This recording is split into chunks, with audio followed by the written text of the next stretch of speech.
Okay, so meron tayo ngayon dito patio. So ang issue nito, so parang gilingan yung kanyang makina, yung tulog ng makina niya. So try lang natin start. Okay, so start natin. So may check engine na yan kasi nalobat na yung battery. Eh mahina na. Yan. Okay. So kaya ko binuksan yung panggilid kasi kwento nung may-ari ay nagpalinis lang sila. Pinalinis nga lang ba sir? Sa Batangas po. Sa Lipa, Batangas. So yan. So galing pa to ng Lipa, Batangas, and then inabot sila ng ganun tunog ay sa Gumaka na. Diversion daw po ng Gumaka. So yan. So kaya ito yung una natin binuksan kasi ito lang yung pinagalaw ni sir. So chinek ko lang. So okay naman yung panggilid niya.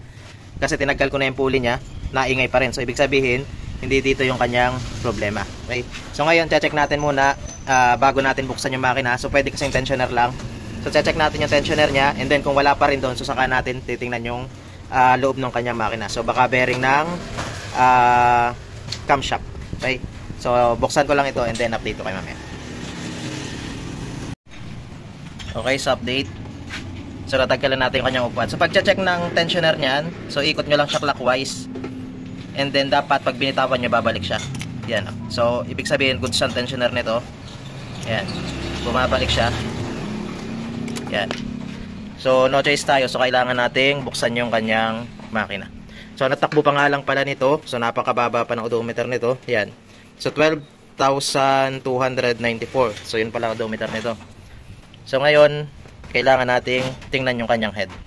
Baka yung bearing ng kanyang camshaft ay sira, basag na or sira na. Okay? Yan.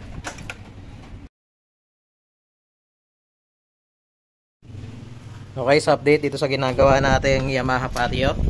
So nakita na natin yung problema niya sa yung bearing ng kanyang camshaft. And then yung kanyang o-ring ng mismong camshaft niya, yung nakakasaksak dito. So putnit na rin. So kaya siguro humingi na siya kasi kumakaskas na rin siya dito. Plus yung damage pa nitong bearing. So medyo magaspang na rin kasi yung bearing. Yan. So ngayon try natin siyang start.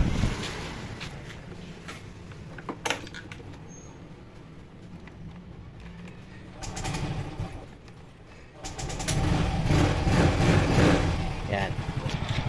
So yan. So tahimik na makina niya.